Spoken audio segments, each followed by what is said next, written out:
Um, you have particular understanding and sensitivity to the whole issue of impeachment because you have been on the Judiciary Committee when the committee has had to deal with two presidents and questions of impeachment.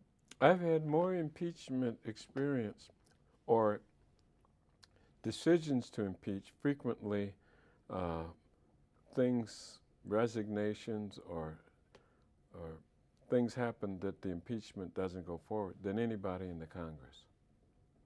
Tell me about what it was like being on the committee when Nixon was facing impeachment, in terms of the huge repercussions for the country. Well, I introduced the first impeachment resolution on Richard Nixon on a sitting president. They had to go all the way back to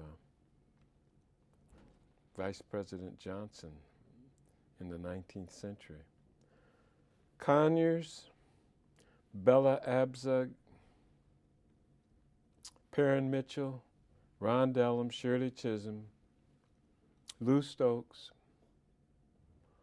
There were about, William Fitzryan of New York.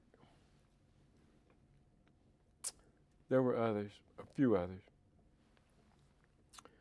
And I remember they called me in and said, "Don't do this. You're going to destroy your career.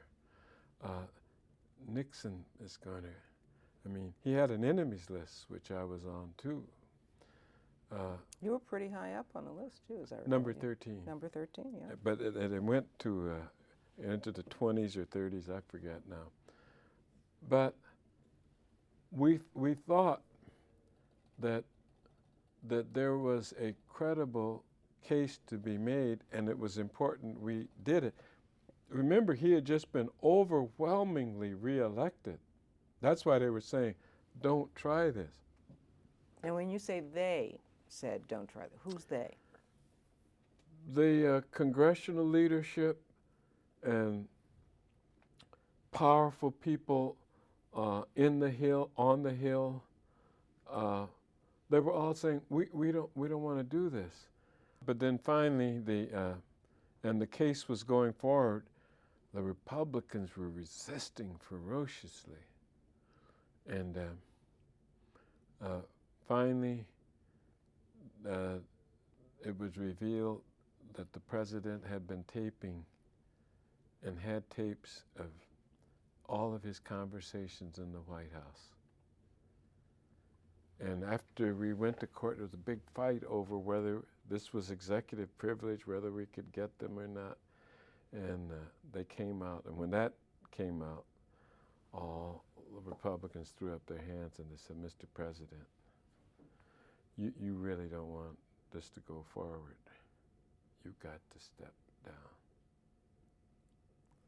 When you were first working on introducing the resolution, were you, the concept of impeaching the President of the United States is so enormous and so, in terms of a legacy, an historic legacy, to take that kind of step. Did you have any doubts, any sort of, maybe this isn't the right thing for me to do, maybe I shouldn't go out on that limb? I didn't have any at all. I thought he was, frankly, the Judiciary Committee heard the testimony. He could have been found guilty of more things, some more serious. So no, there were no doubts. You want to share what some of those other things might have been? Well, I can just tell you one about the war in which we were attacking an enemy in their waters who hadn't attacked us, which in international law, they have a right to defend themselves. We were the aggressors. And contrary to any of his assertions of his powers as commander-in-chief, that is, to me, unquestionably an offense that could cause his removal from office.